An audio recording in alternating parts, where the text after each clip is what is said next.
Seguir adiante, minha diretora Lina, muitos outros temas aqui. Por que a gente não fala, então, do ainda presidente americano Joseph R. Biden, vulgo Joe Biden? Sim, está de saída, os democratas ali tomaram aquela surra eleitoral, não é isso, meu caro Mota? E por incrível que pareça, as expectativas se confirmaram. Muita gente achou que ele não ia tomar essa decisão, mas ele concedeu o perdão total e incondicional ao seu filho, Hunter Biden, após dizer que respeitaria o resultado do julgamento. Inclusive, o Joe Biden afirmou que a acusação do filho, condenado pela compra ilegal de uma arma e por sonegação de impostos, teria sido politicamente motivada, um erro judicial. Então, aproveitando ali na 25ª hora, no apagar das luzes do governo, dá um daqueles casos que vai entrar na história americana de nepotismo elevado à enésima potência e de você também usar o instituto do indulto e do perdão, que nos Estados Unidos é levado a sério, não tem conversa. Aqui no Brasil, a gente já vê há um tempo o STF removendo alguns indultos aí, aquele indulto natalino do Temer, você lembra? O próprio Daniel Silveira. Mota, o que você achou? Tem dois aspectos, Parinho. Primeiro tem um aspecto moral. Se o que ele fez é um ato moral ou não. E aí a gente abre para o debate. Ele deu perdão para o filho dele, que estava envolvido em condutas que eram consideradas crimes, né? Principalmente, ele conseguiu uma arma e no processo de conseguir essa arma legal, ele mentiu, escondeu o fato de que era usuário de drogas, o que é um crime nos Estados Unidos. Então, Joe Biden resolveu perdoar o próprio filho. Aí tem um julgamento moral que cada um tem que fazer.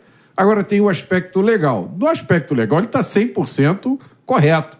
Ele fez o que ele é autorizado a fazer. O presidente tem esse poder de perdoar quem ele quiser, está perdoado, e esse perdão não pode ser contestado. Essa é a regra do jogo. Não quer brincar, não desce por play. É assim que deveria ser em países onde vigora o Estado de Direito. Lembrando, é uma daquelas situações que a gente sempre traz aquele clássico caso, né? Al Capone, um dos mais notórios e violentos gangsters da história americana.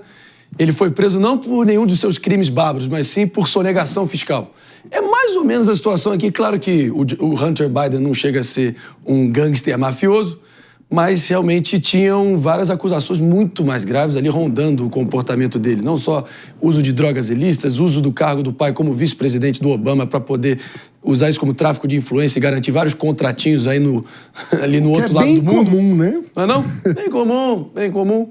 E acaba que foi pelo porte legal de uma arma. Jesse Peixoto, beleza, legalmente tem esse direito. Inclusive, estão falando que o Trump pode se perdoar. Acredite se quiser, o presidente americano pode se perdoar para zerar ali a pedra. Como é que você está vendo isso? Não, isso é algo razoavelmente comum nos Estados Unidos, né? O Bill Clinton também deu perdão ao irmão por um caso ali de envolvimento com os de drogas. O próprio Donald Trump deu perdão ao genro, né? Ao genro não, ao pai do genro dele. Pai do genro. Ele também deu perdão. Então, assim, é algo razoavelmente comum, não assusta, embora eu tenda a achar que não é moral, assim, particularmente não acho o correto. Mas se está dentro da lei, se está dentro do sistema legal, é possível e ele o fez. Só que eu acho que tem uma diferença, né? Tanto o Bill Clinton como o Donald Trump não prometeram que não fariam.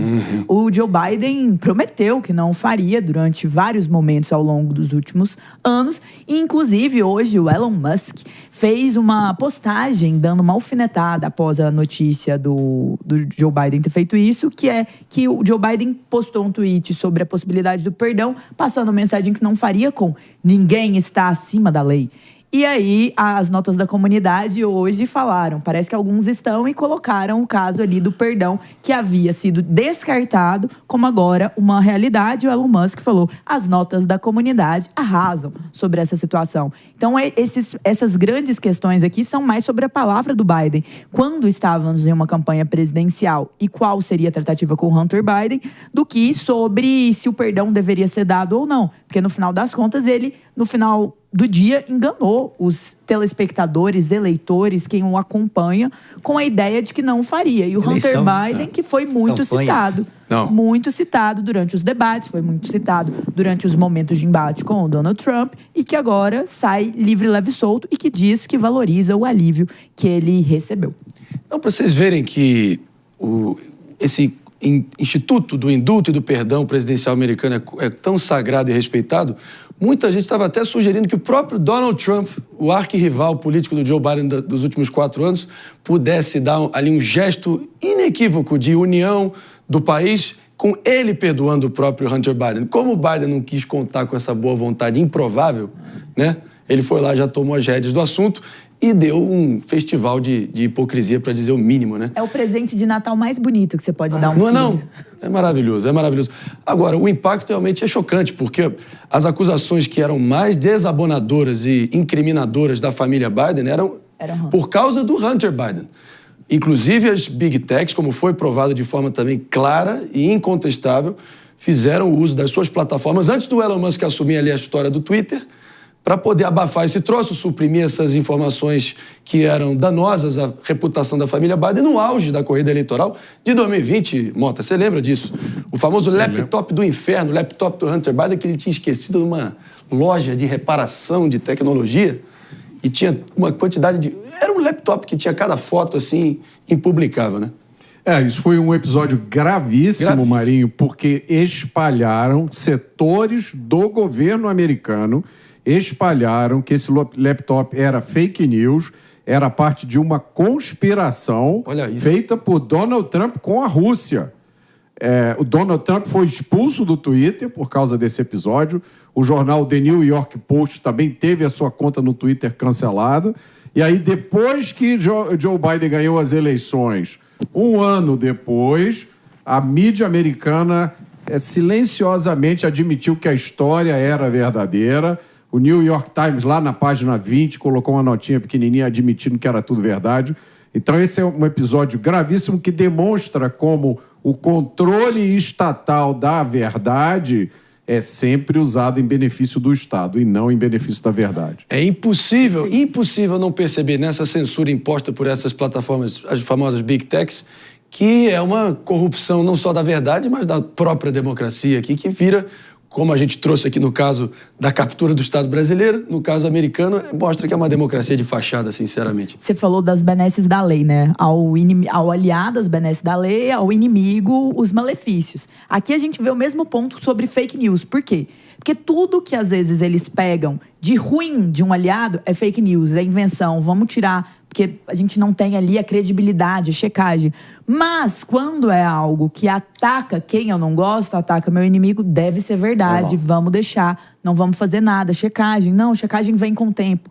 Então, assim, são 2 pesos e 2 medidas. E aqui, quando a gente tem esse controle que censura uma informação e anos depois a informação é dada como verdadeira, o tempo não volta. O impacto que ela deveria ter tido está no passado. Então, assim, isso é muito grave porque é um controle da verdade. E é lamentável que no Brasil, usar o indulto presidencial para livrar algum aliado próximo ou familiar pode soar como algo exótico, ainda mais. Tem o caso mais flagrante foi na gestão Temer ainda, ministro do STF, Luiz Roberto Barroso, revogou ali o indulto presidencial natalino, deu o que falar.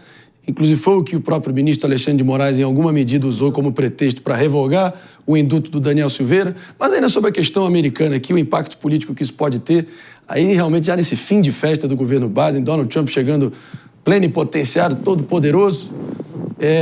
Um caso que acho que é histórico, assim, divisor de águas, foi o próprio presidente Gerald Ford, né, que foi o vice do presidente Nixon, assumiu no lugar dele depois que o Nixon renunciou depois do famoso escândalo de Watergate ali em 1974.